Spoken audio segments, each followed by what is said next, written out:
Bismillahirrahmanirrahim. Assalamualaikum warahmatullahi wabarakatuh. Alhamdulillahirrabbilalamin. Wassalatu wassalamu ala asrafil anbiya wal mursalin wa ala alihi wa ashabi ajmain. Pertama kali saya ingin menyampaikan rasa terima kasih saya kepada Adinda, mungkin ya, Adinda moderator yang sudah mengantarkan diskusi kita pada hari ini. Mudah-mudahan bermanfaat seperti harapan kita semua. Penghormatan saya kepada Pak Al sebagai Kepala Badan Penghubung Pemerintah Aceh di Jakarta, Duta Besar Aceh di Jakarta ya. Kemudian rekan sahabat yang juga ikut sebagai moderator, narasumber pada hari ini, baik yang belum hadir maupun yang sudah berhadir. Kemudian ucapan rasa terima kasih yang tidak terhingga kepada forum mahasiswa Aceh Nusantara, terkhusus lagi kepada ketua panitianya yang sudah mempersiapkan, pasti tidak mudah mempersiapkan sebuah acara seperti ini. Saya sangat berbahagia bahwa saya diundang dalam kesempatan ini. Mudah-mudahan tidak mengecewakan. Kemudian yang terakhir juga para mahasiswa baik dari program S1 pasca sarjana atau barangkali ada yang doktoral yang berhadir ikut di dalam melalui daring. Saya sangat menghormati kita semua, apalagi para mahasiswa yang sedang belajar tentu sedang berjuang ya, sedang fisabilillah gitu. Nah, ini melakukan kegiatan-kegiatan seperti itu sebuah kehormatan yang sangat besar lah buat kita. Berikut barangkali tadi disampaikan ada mewakili Bapak Bupati Simelu, ada Pak Kadishub Simelu. Ini Pak Mul, kalau memantau dari jauh, sahabat kita yang sangat saya masih ada utang sama Pak Mul, masih ada Sibigo belum ya, pelabuhan penyeberangan Sibigo belum. Insyaallah Pak Mul. Kemudian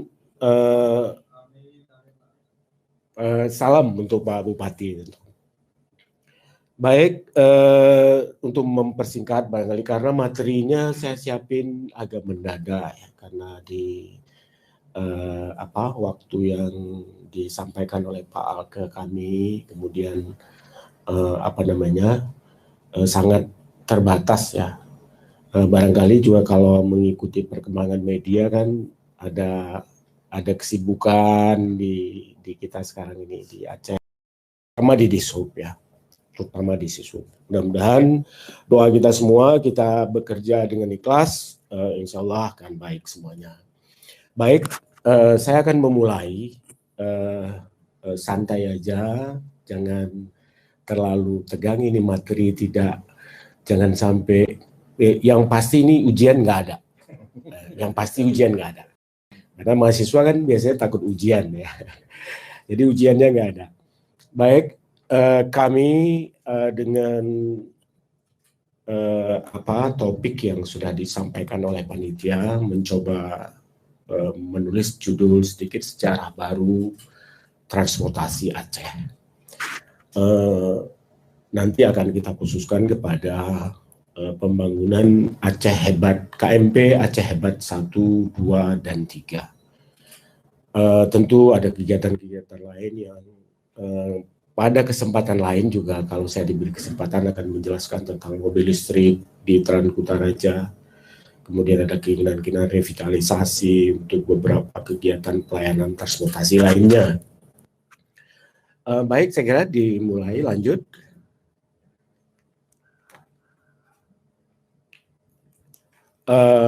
Ini foto di Sinabang, Pak Mur kenal betul nih. Suasana di pelabuhan penyeberangan Sinabang. Kalau yang sudah pernah ke Sinabang mungkin tahu, tapi kalau yang belum bisa melihat keindahan Sinabang. Lanjut.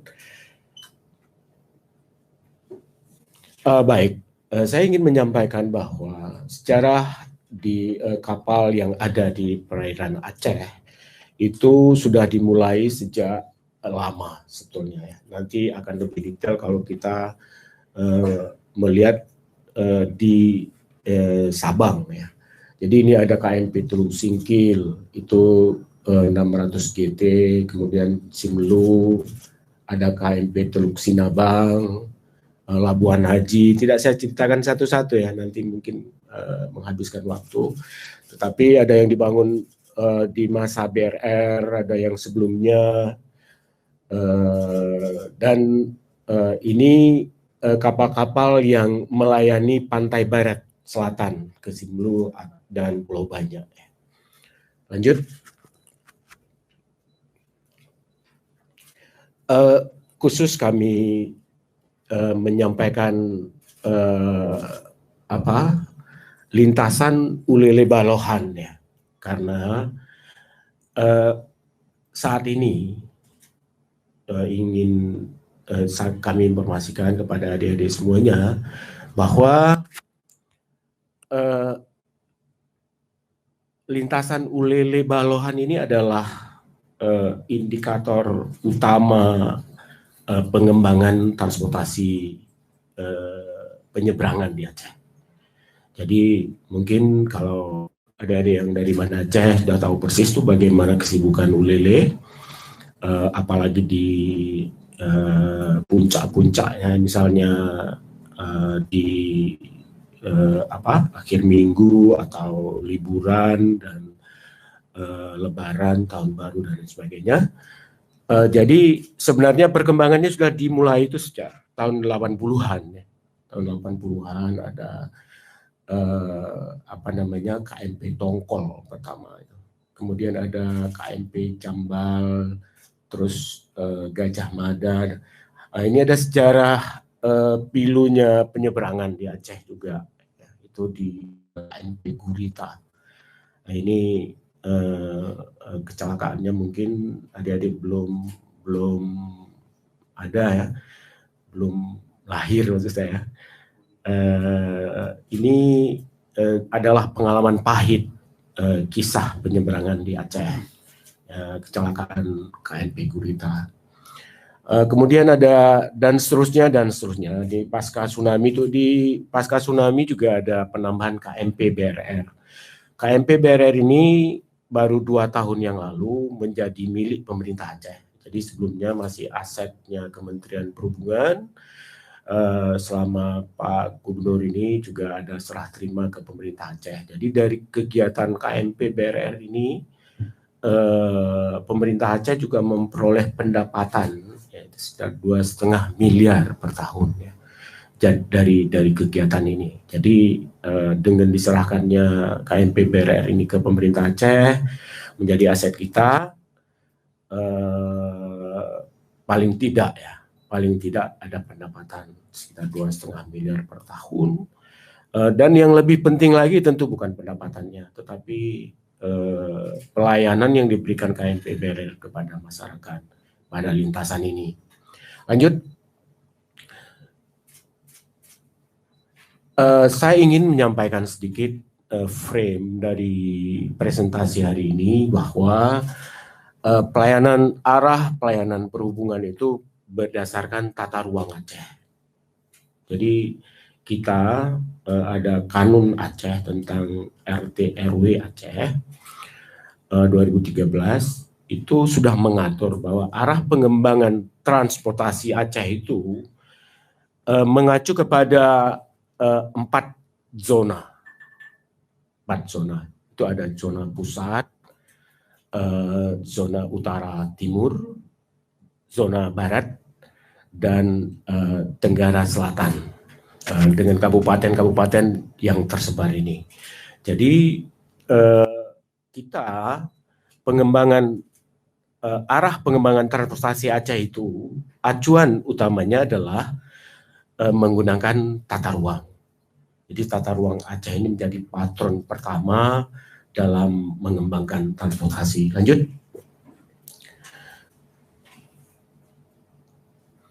Ini rencana tata ruangnya.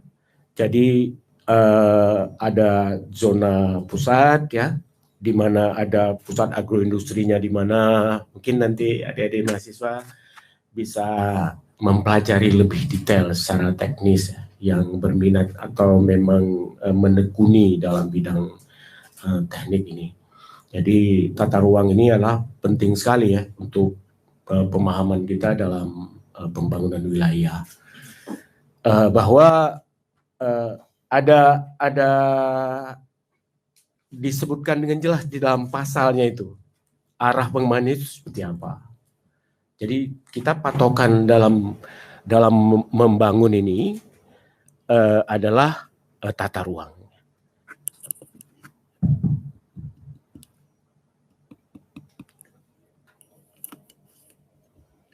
Baik, lanjut.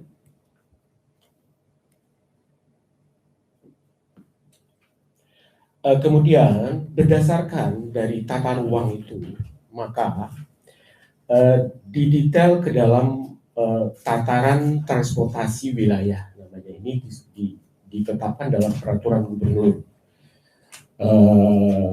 Kita sudah membuat peraturan gubernur ini di tahun 2014. Di tataran transportasi wilayah itu yang mengarahkan tentang salah satu di dalamnya itu ada jaringan pelayanan angkutan penyeberangan. Jadi ini ada jaringan pelayanannya itu dari mana ke mana, dari pelabuhan. Ada 8 pelabuhan penyeberangan kita di Aceh, dan jaringannya itu seperti apa. Nah, ini diatur di dalam tataran transportasi wilayah. Saya ingin menyampaikan ada rencana pengembangannya tentu. Tadi yang saya sampaikan kepada Pak Mul di Simelu, bahwa kita merencanakan ada satu pelabuhan lagi sebenarnya untuk penyeberangan ini di Pulau Simelu, yaitu di Sibigo. Jadi kalau sekarang adanya itu di selatan, selatan timur, Sibigo itu di atas, di utara. Itu kalau misalnya sekarang masyarakat Simelu datang ke pelabuhan penyeberangan yang ada hari ini, kalau mau pulang ke Sibigo itu masih perlu waktu 5-6 jam lagi di sana. Jadi sudah di darat capek, di laut, dan nanti ke sana juga jauh sekali. Jadi salah satu rencana pengembangan yang masih sedang kita persiapkan. Lanjut. Barangkali tadi foto-fotonya ya, foto-foto kondisi masing-masing. Kalau ada yang mau memahami, ini ada Lamting, Pulau Aceh, ini Melabuh ini Kuala Bubur. Mestinya ini juga masih sangat perlu perhatian, perlu pre-water daripada saat tertentu cuaca buruk ya. Ini operasionalnya sangat sulit. Jadi kita Pak Gubernur sudah beberapa kali membicarakan masalah ini dengan Kementerian Perhubungan. Tahun ini juga kita usulkan lagi, insya Allah. Saya sangat fokus dengan ini. Mudah-mudahan bisa ada breakwater sehingga nanti pelabuhan ini bisa selamat ya, berkeselamatan maksud saya, berkeselamatan. Jadi sekarang kondisinya berbahaya sekali. Kalau memang cuaca buruk itu pada saat itu kapalnya terbentur ya, dan bisa terjadi kecelakaan. Mungkin ada yang di Pulau Banyak, Sinabang, Ulele yang udah modern nih kan, sama Balohan itu udah. Balohan kita sangat berterima kasih kepada BPKS, jadi yang membangun infrastruktur pelabuhan penyeberangan yang ada di Balahan itu adalah BTKS Sabang. Ya. Saat ini sedang dalam proses untuk operasional, sangat baik, infrastrukturnya sudah modern lah, bagus. Gitu. Mudah-mudahan menjadi pintu gerbang bagi pengembangan pariwisata di Sabang nantinya. Lanjut. Saya ingin menyampaikan sedikit saja dari kesempatan ini bahwa dari turunannya tadi itu ada Tatrawil, kita juga sudah melengkapi semua pelabuhan-pelabuhan ini dengan rencana induk pelabuhan. Nah, jadi di pelabuhan ini ada rencana induknya, pengembangannya, tahunnya apa, mau dikembangkan dan lain sebagainya, apa-apa saja di masa depan. Dan yang paling penting dari rencana induk itu adalah ada grafik penumpang dan kendaraan prediksi di masa yang akan datang.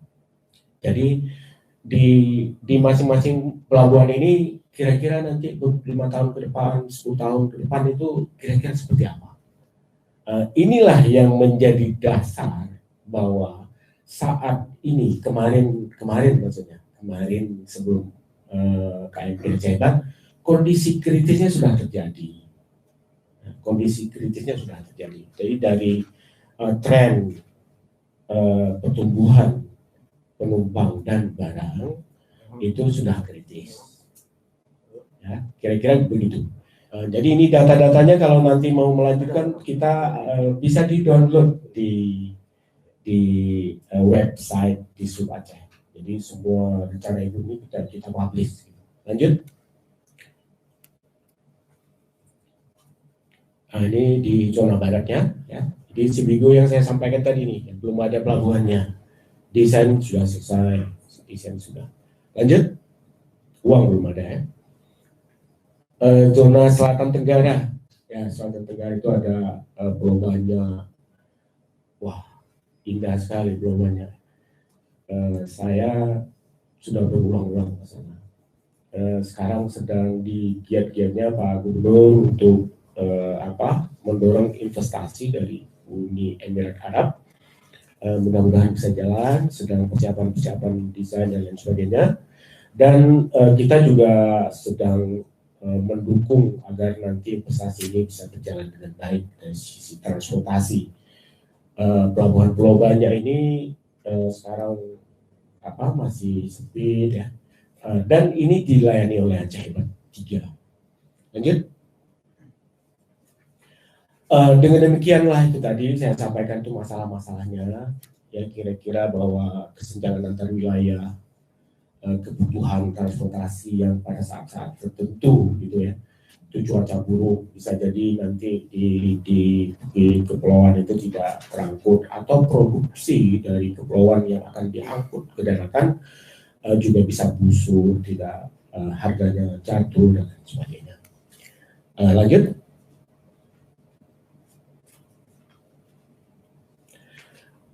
Ini dukungan dari Kementerian Perhubungan untuk Tol Laut Aceh. Kita memperoleh 2 kapal Sabuk Nusantara 110 dan 145.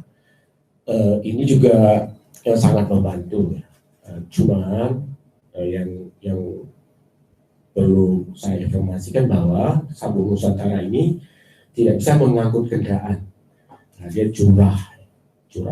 Jadi barang agak sulit untuk ikut, tetapi penumpang sangat nyaman karena kapalnya memang didesain untuk bisa dengan kecepatan tinggi, untuk ombak yang lebih tinggi dan lain sebagainya. Pada saat cuaca buruk, Sabuk Nusantara ini masih bisa berlayar. Nah, jadi desainnya sudah memang sip ya. Lanjut. Ini data produksi ya dari Tol Laut. Ini Tol Laut ini kapalnya diserahkan oleh Kementerian Perhubungan dan disubsidi operasionalnya oleh Kementerian Perhubungan. Ini, jadi jangan ada persepsi yang berkembang, wah di Sub Aceh tahunya kita uang Aceh lalu kapal yang lain nggak dikatakan. Saya bukan mau menyampaikan bahwa kegiatan ini semata-mata karena disub tentu karena memang ada kebijakan pemerintah pusat, kita memang berupaya agar bisa dibantu dan sebagainya. Jadi bantuan ini 2 kapal dan masih disubsidi sampai saat ini. Saya kira sangat membantu di lapangan. Saya pernah salah satu yang paling menyenangkan dalam hati saya selama melihat Sabuk Nusantara ini, ada mahasiswa mau KKN ke Simelu. Jadi aku pakai ini, pulang pakai ini. Saya gembira kali itu. Lanjut.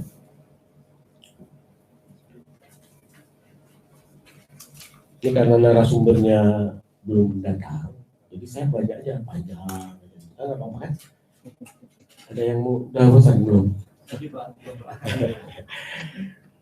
Kita masuk kepada program prioritas pemerintah Aceh 2017-2022.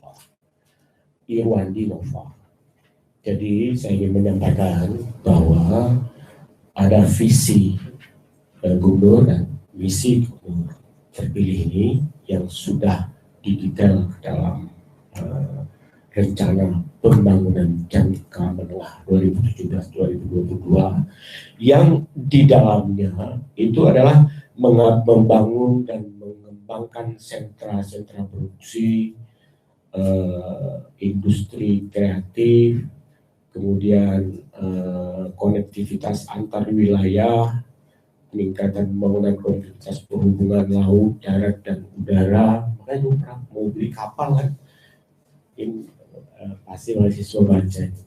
Tapi kita upaya-upayanya dengan kerjasamanya dengan PTDI jalan terus. Lanjut.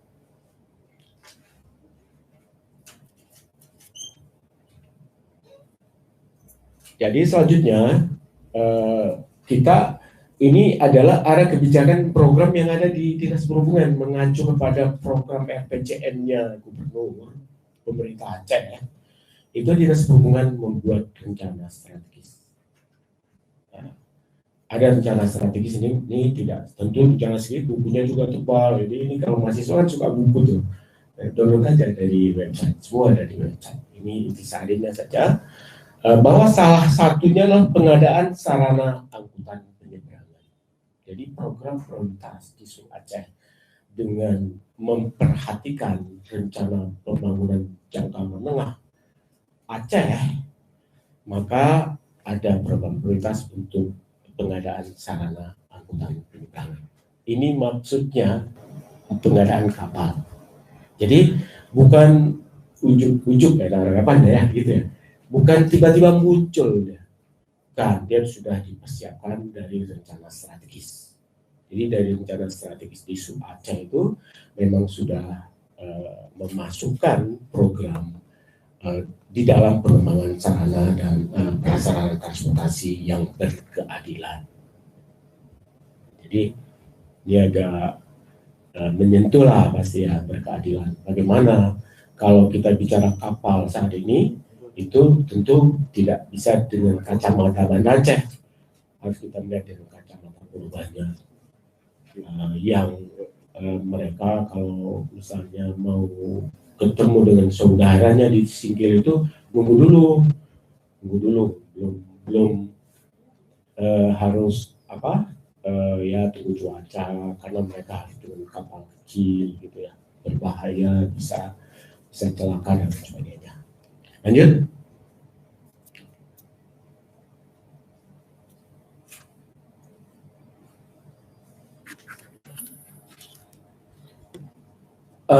Dari program prioritas itu dimulailah perencanaan. Lanjut lagi. Kita mempersiapkan perencanaannya di tahun 2018. Jadi kita desain dulu. Setelah kita tetapkan dalam rencana strategis, kita desain di 2017. Dengan di dalam desain inilah kita kemudian melihat kondisi ini, kondisi mereport kondisi di lapangan bahwa itu ada penumpang yang terlantar, ada antrian yang panjang, kemudian ada pulau banyak yang produksi perikanannya tidak bisa terangkut. Ada kondisi di Labuan Haji seperti ini. pada saat hujan itu nggak bisa berangkat. Dan yang paling berbahaya pada kondisi-kondisi seperti ini, masyarakatnya memaksa masuk. Karena besok mau puasa pertama ya, gitu ya. Mau puasa di rumah bersama orang tua, dengan anak, istri, dan sebagainya. Itu paksa masuk bisa berbahaya. Pengalaman pahit yang saya sampaikan tadi. KFP kita. Lanjut. Ini kondisi-kondisi di lapangan. Ini kemudian ada berita-berita yang kita coba untuk mendasari rencananya. Itu bagaimana ledakan penumpang terlantar ya, beberapa hari di Buleleng. Kemudian ada docking. Nah, ini docking kan wajib di kapal. Docking itu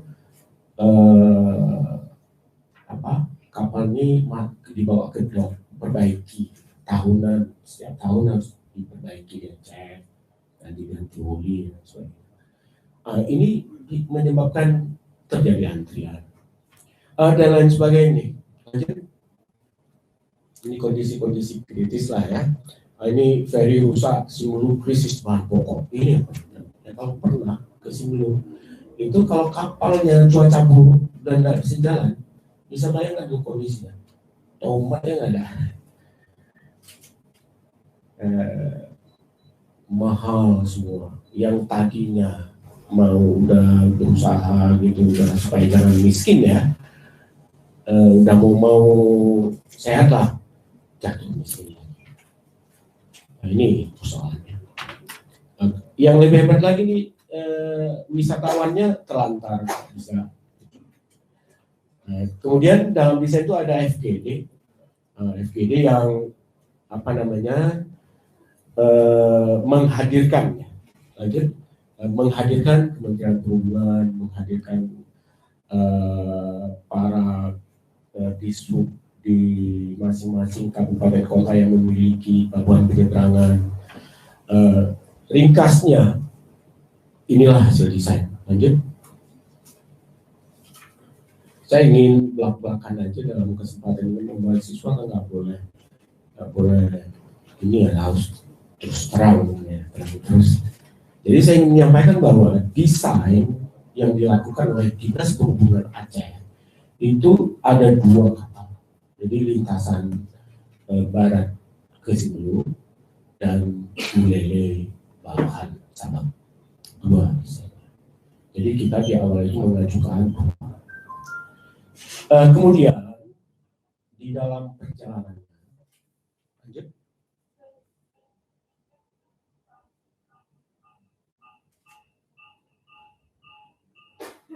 Lanjut ya. Ini di penganggaran ya, penganggaran. Lanjut. Saya ingin memberitahu bahwa kemudian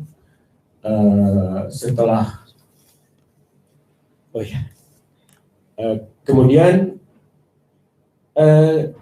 pada saat membahas di DPR Aceh itu kemudian kedua pulau banyak juga perlu ditangani.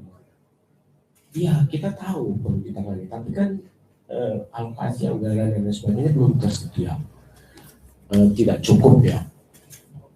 Oleh karena itu kemudian atas inisiatif dari DPR juga kita kapalnya menjadi 3.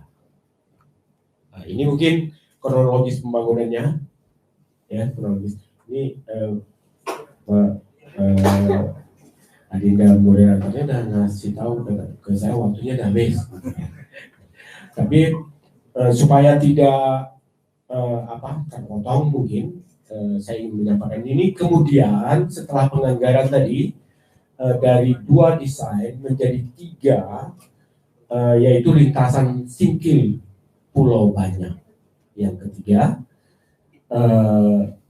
kita mulailah tahapan pembangunan. Lelangnya di Kementerian Perhubungan. Jadi karena kita terbatas SDM yang memahami tentang kapal, mulai dari desainnya pun kita didampingi oleh Kementerian Perhubungan. Jadi ini persahabatan isu Aceh dengan Kementerian Perhubungan dalam waktu desain, kemudian Malah KMP Aceh Hebat 3 desainnya itu adalah hanya menggunakan desain yang sudah ada, teluk singkir. Jadi kapasitas kapalnya tidak dirubah, gambar tidak dirubah. Tetapi kalau KMP Aceh Hebat 1 dan 2 itu memang dari desainnya kita menyesuaikan dengan kondisi lapangan dengan menginginkan ada penambahan kapasitas. Nah, tapi kalau di Pulau Banyak itu kita ikut 100% desain yang dilakukan oleh Kementerian Perhubungan. Tapi kalau Aceh Hebat 1 dan 2 itu kita ada harapan dari 1.300 kita belum pernah ada kapal di Aceh kita desain. Nah, kalau 600 yang di singkirnya nanti ada pertanyaan kenapa 1-2 nggak ambil jadi kementerian, belum ada yang sesuai. Tetapi kalau Aceh Hebat 3 itu menggunakan teluk singkil persis beroperasi pada lintasan ini dengan kapasitas yang sama. Jadi kapasitasnya sama persis, gitu. Tidak ada perubahan. Kalau dia kan ada peningkatan jumlah penumpang, jumlah kendaraan dan sebagainya yang berubah. Saya kira tahapannya lanjut. Ini pihak-pihak yang terlibat di dalam itu ada perhubungan laut, Sabandar ya. Ada yang paling penting ada BKI. BKI itu Badan Klasifikasi Indonesia yang bertugas yang memang di dalam regulasi menjadi pengawas pembangunan kapal dan operasional. Jadi BKI itu yang mengawasi kita dari desain, mereka approve gitu. Kemudian ada pengujian, mereka ikut pengujian model. Ya. Jadi kapal ini juga sempat kita uji modelnya di BPPT. Jadi sudah ada desain, kita buat modelnya, diuji di BPPT di Surabaya, di ITS ya. Lanjut supaya waktu memang udah terbatas ya.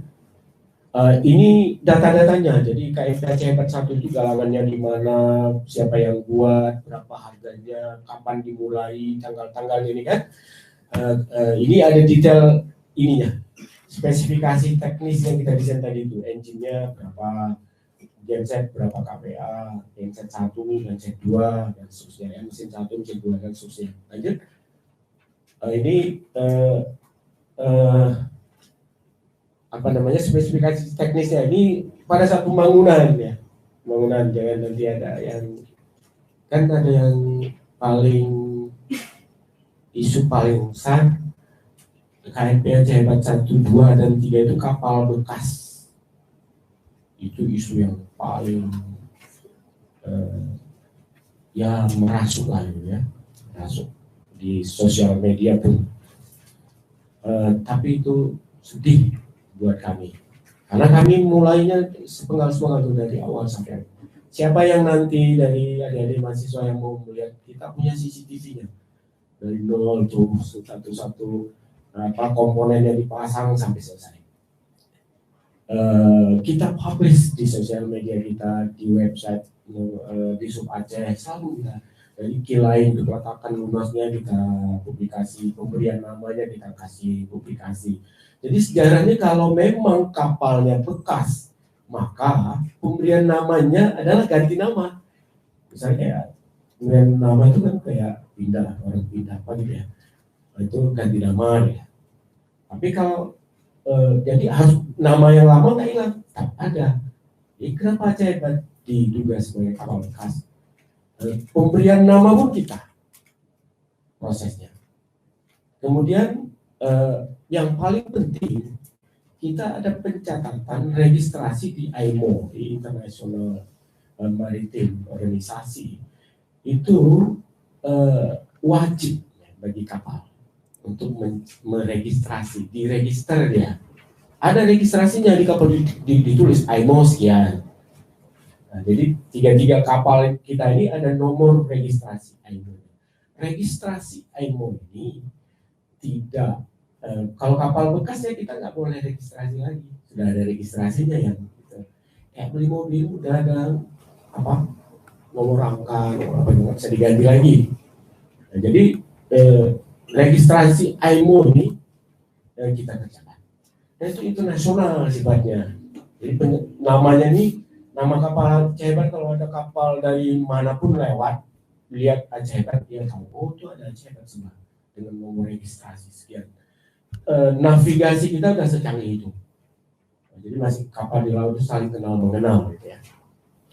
Dan pengendalian mutunya itu ada, tadi saya sampaikan, ada Badan Klasifikasi Indonesia yang mensertifikasi tahap-tahapnya. Jadi ada tahap bodinya itu ada sertifikat, mesin ada sertifikat, propeller ada sertifikat. Jadi disertifikasi per tahap. Dan ada tes. Jadi ada tes-tes yang disertifikasi. Jadi tidak kayak bikin gerobak kita di kampung, boleh suka hati. Jadi pengawasannya oleh Syah Bandar, oleh Badan Klasifikasi Indonesia, Kementerian Perhubungan dalam hal ini Direktorat Jenderal Perhubungan Laut, itu administrasi pembangunan kapal ini lengkap. Jadi mulai dari peletakan lunasnya itu ada sertifikat. Lanjut. Sehingga lanjut aja ke beberapa sertifikasi tadi. Lanjut ini ya, nanti kalau mau lihat nih pemberian nama, ini disetujui namanya dulu. Itu ada proses surat menyuratnya. Lanjut, ini IMO number. IMO number itu berurusan dengan jadi IMO ini di bawah UN, ya, organisasi di bawah UN. Ini uji model tadi. Jadi modelnya kita uji juga, yang mudah-mudahan jangan terjadi apa-apa. Lanjut. Ini BPPT yang publish. Launching, itu kan melibatkan semua pihak. Lanjut. Ya cepat nih. Biasanya saya kebiasaan kalau kalau pegang mic ini, moderatornya negurnya 2-3 kali. Ini kan baru 1 kali kan? Baru 1 kali nggak apa-apa. Delivery ada prosesnya. Delivery itu di laut tuh ada pencatatannya. Dari KSOP mana ke KSOP mana. Syah Bandar maksudnya ya. Bisa periksa dulu di kapal mau berangkat siapa kapten, berapa kru, ada nggak ahli mesinnya, ada nggak ahli navigasinya, ada nggak. Itu prosesnya tidak semudah kita berangkat misalnya naik bus, rumit sekali. Ini serah terima kapal, juga didampingi. Terus lanjut operasional. Ya, saya ingin cerita operasional sedikit ini barangkali pas 15 menit lagi selesai. Ini lanjut ya. Di operasional ini saya ingin menyampaikan aja sedikit bahwa ada satu lagi di operasional pada saat kita mau operasikan itu ada sertifikat manajemen keselamatan. Jadi BKI masuk lagi manajemen keselamatan, periksa dulu lambungnya cukup nggak, gitu nggak. Ini sakarnya hidup enggak bisa ya. Saya teknik sipil jadi bukan perkapalan. Jadi kalau ngomong agak salah-salah sedikit mohon maaf. Tetapi kan ilmu ini sama ya. Jadi kalau misalnya ada yang tidak sama dalam ilmu, nah itu salah. Bahwa jika ada beban lalu materialnya melawan, suatu saat pecah itu sama saja dimanapun. Lanjut, nah ini gubernur minta ke kementerian supaya operasional kapal Aceh Hebat 1 dan 3 itu disubsidi oleh pemerintah pusat. Sedangkan KMP Aceh Hebat 2 karena lintasannya ada lintasan komersil, maka ASDP bayar pemerintah Aceh. Itu kira-kira. Tapi kalau KMP Aceh Hebat 1 dan 3 bersubsidi. Jadi dia kadang-kadang kita lihat memang puncak itu nggak muat kapalnya, tapi secara tahunan load faktornya itu masih di bawah 30%. Ada hari-hari itu nggak ada kendaraan cuma 2-3, tapi di hari-hari puncak memang nggak muat. Lanjut. Ini saya ingin di sini sebentar bahwa data produksi 100 hari KMP Aceh Hebat 1, 2, dan 3. Kami sebelumnya mohon maaf nih Pak Al, kami beberapa hari yang lalu sudah merencanakan akan mengeluarkan tabloid yang akan dipublish di website di Sub Aceh 100 hari operasional KMP Aceh Hebat 1, 2, dan 3 dengan segala macamnya. Sudah draftnya sudah final, tapi karena ada acara menghormati acara yang disiapkan oleh adik-adik kita di Jakarta ini, kita tunda publisnya karena mungkin kami ada masukan lain, mungkin ada sesuatu yang lebih berguna untuk masuk ke dalam tabloid itu untuk dibaca. Nah, tulisan ini kan mudah-mudahan bisa bermanfaat di masa yang akan datang. Pengalaman membangun bagi kita di Aceh, bagi di Sub Aceh sendiri adalah pengalaman besar yang harus kita catat dalam sejarah. Jadi kami ingin menulis 100 hari KMP Aceh 1, 2, dan 3 ini dengan ada tim dari Humas, ada Pak Kiki sebagai komandonya yang mempersiapkan ini. Tapi kami tunda karena menghormati acara hari ini. Jadi acara hari ini mudah-mudahan ada masukan lain, ada tokoh lain yang kita tampilkan. Pasti nanti akan menjadi pertimbangan Pak Kiki untuk mengeluarkan. Karena tabloid kita yang majalah ini untuk 100 hari KMP Aceh Hebat ini tidak dicetak, jadi digital. Kami di sana sudah ada, coba balik ke tempat tadi sebentar. Ini kapal yang Aceh Hebat 1 dan Aceh Hebat 3 itu subsidi Kementerian Perhubungan operasionalnya itu selama 100 hari sudah 32 trip dengan jumlah penumpang 8.000 lebih. Ini Pak Mul di Sinabang saya apa tidak? Kemudian Singkil Pulau Banyak itu sudah 203 trip. 203. Karena memang kalau ke Pulau Banyak itu 4 jam layanannya. Tapi kalau ke dari Calang, Bapak Ibu adik-adik sekalian, itu 12 jam. Tapi KMP Aceh kita ini sebetulnya kalau jalan normal tuh 10 jam sampai. Tapi karena supaya berlabuh atau masuk ke Teluk Sinabang itu paginya jam 7 udah terang gitu, biasanya udah kalau udah dekat tuh terlambat 12 jam. Kalau kita ngebut cepat udah sampai. Ulili Balohan ini Ulili Balohan ini yang paling mantapnya, ini kan bisnis sekali lagi 280 trip, 60.000 lebih penumpang, 15.000 kendaraan dan lain sebagainya. Mudah-mudahan nanti ada yang berminat lah membaca majalah kami yang segera dipublikasi. Tapi acara ini akan menginspirasi. Lanjut, kami juga mengutip pendapat semua masyarakat. Lanjut. Untuk pemberian nama, ada juga yang protes, oh namanya terlalu berlebihan. Itu hanya mengutip program pemerintah Aceh. Dan saya waktu itu juga berpikir bahwa namanya lah doa. Ya, nama lah doa. Jadi mudah-mudahan hebat. Mudah-mudahan. Jadi pemberian nama ini adalah doa dari kita untuk kapal ini semua bermanfaat bagi kita semua. Lanjut.